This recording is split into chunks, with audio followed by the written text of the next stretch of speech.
so glad to see you all here, and I hope you're going to have a good time playing while you're here. And to the adults, we're so glad to have you here too. My name is Jane Murray, and I'm the president of the board of the museum, and I just would like to welcome you here.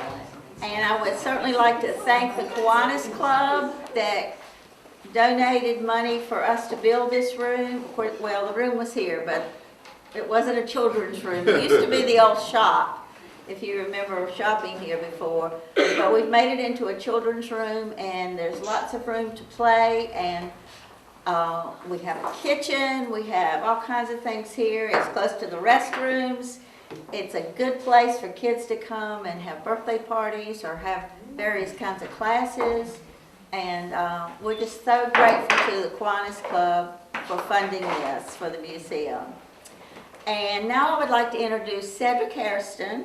Cedric is the principal at Chatham Middle School, and he is on our board of directors, and he is the chairman of the education committee.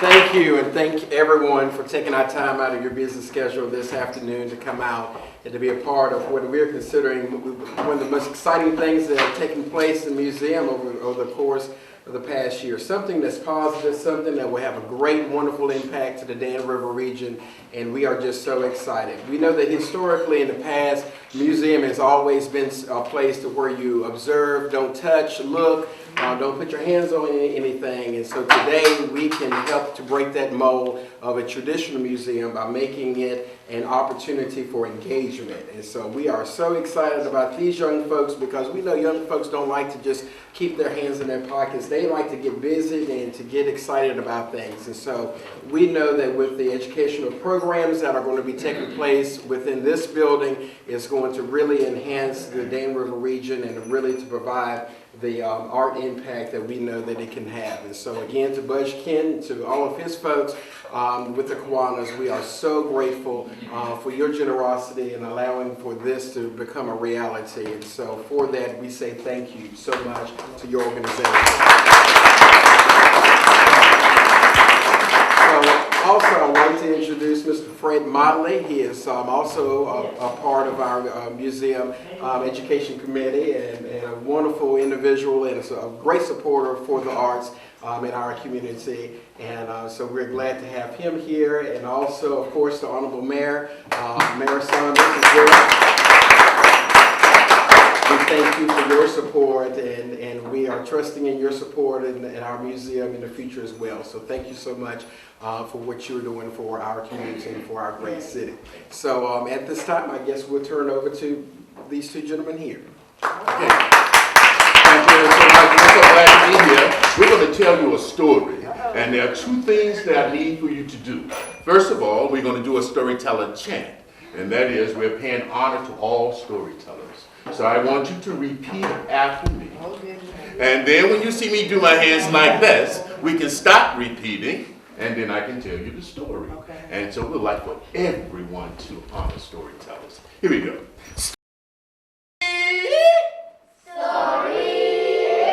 Storytelling time. Storytelling time. Storytelling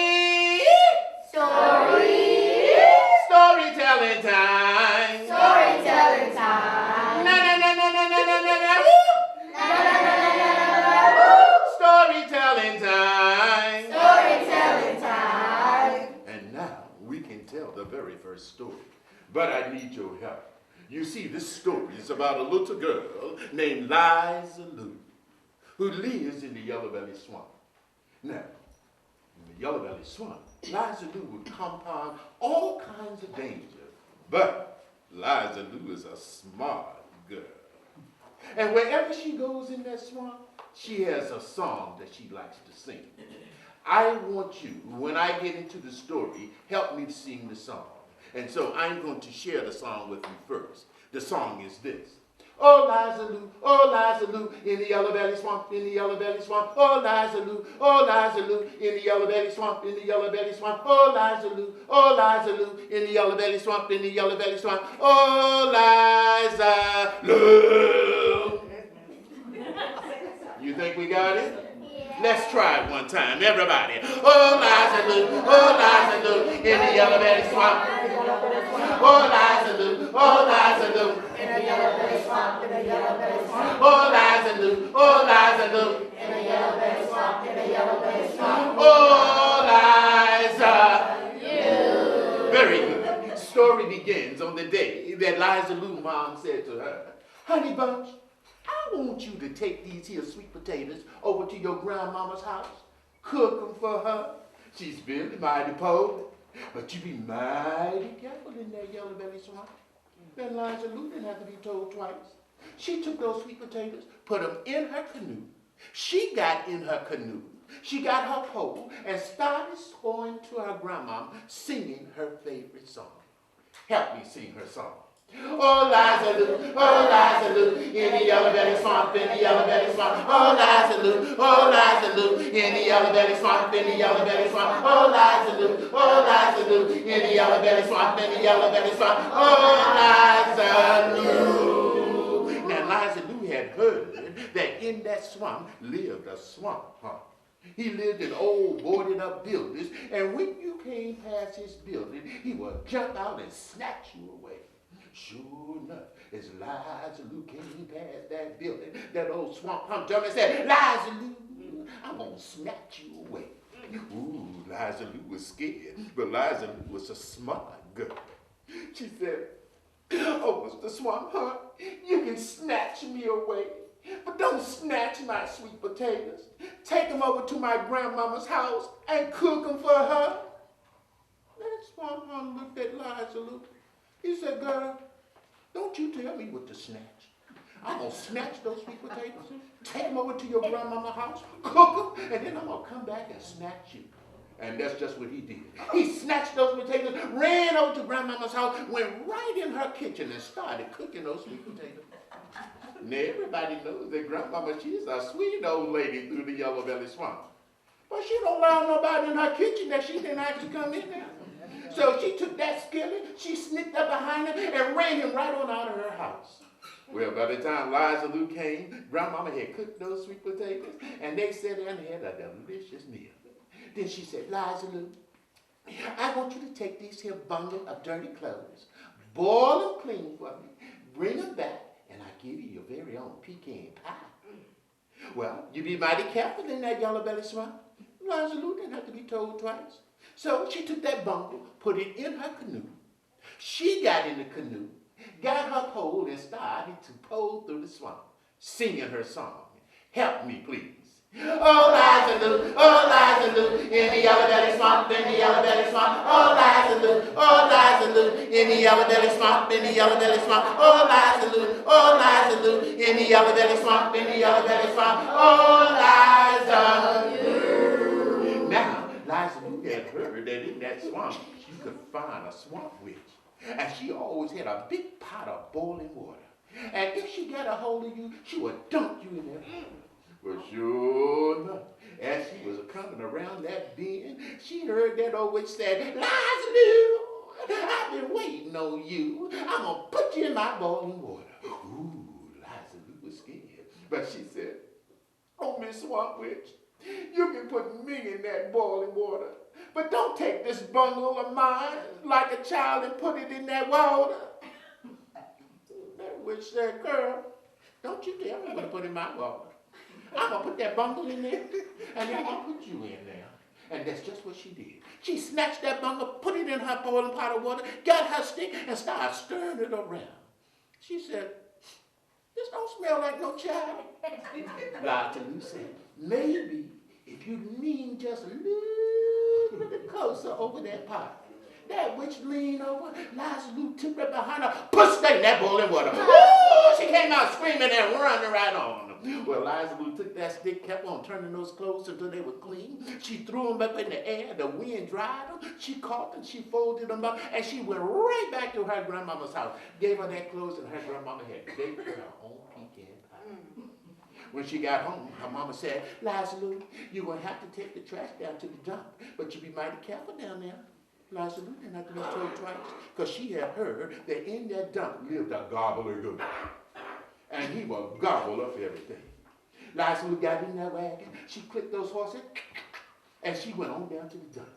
Oh, that old gobbledygook saw her and said, my, here comes my dinner.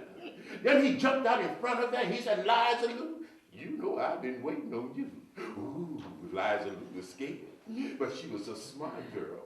She said, Mr. Gobbledygook, you can gobble me up, but don't gobble my trash on the back of the wagon. And Gobbledygook said, girl, don't you tell me what to gobble. I'm going to gobble your treasure, then I'm going to come back and I'm going to gobble you. And that's just what he did. He ran around to the back of that wagon, got up on top of that wagon, and started gobbling up everything. Gobbling. And when he had finished, he said, Liza Lou, I'm coming for you. He put one foot out of that wagon. He put the other foot out on that wagon. But he had ate all of that garbage, and he was so heavy that he sank right on down with the rest of the trash. Liza Lou looked back and saw that that wagon was clean, clipped those horses, and went on home singing her favorite song. Help me, please. Oh, Liza Lou, in the yellow belly swamp, in the yellow belly swamp. Oh, Liza Lou, in the yellow belly swamp, in the yellow belly swamp. Oh, Liza Lou, in the yellow belly swamp, in the yellow belly swamp. Oh, Liza Lou. And don't you know, to this very day, you can go anywhere you want in the yellow belly swamp. You won't find no swamp hog. You won't find no swamp witch. You won't even find a gobbledygook. And it was all because of a smart girl named Liza Lou. And that is the end of the story.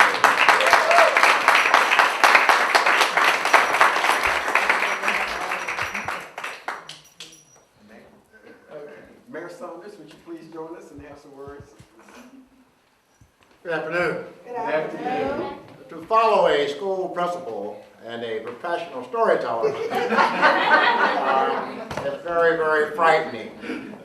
But what is not frightening is this beautiful room. I'd like to commend the museum, your president, your board, executive director, the community, everyone, for coming together to create a place for learning for young minds. Yes. It is very important that children be impressed at an early age. When you come into this room, you cannot help but feel that impression. I thank you for the investment in our young people. They too will grow up to become scientists, to become principals, to become storytellers, to become whatever they want to become. Here they can imagine, they are nurtured, they learn, they are supported, and they know that they are loved. So thank you for investing in our city, in our youth, in our children, because one day they will be the adults as well. So I say to Danville Museum, thank you so very, very much.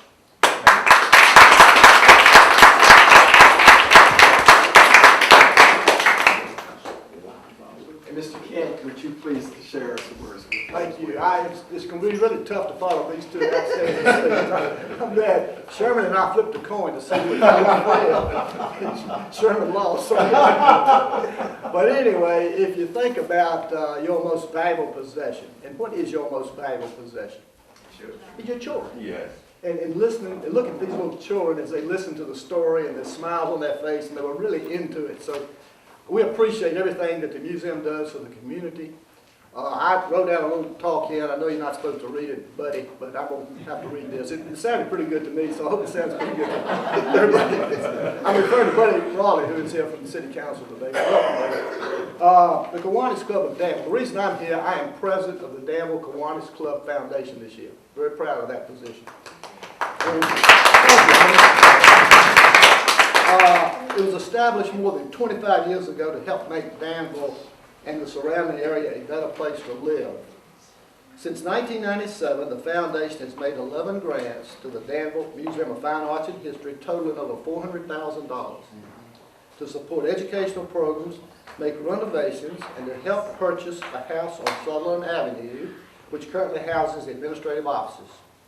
We were pleased to be able to continue our support and make a grant to establish the children's room being dedicated today and help improve the handicap access to the building. We feel the museum is a valid part of the life of this area, and we wish you much success in the future. Thank you.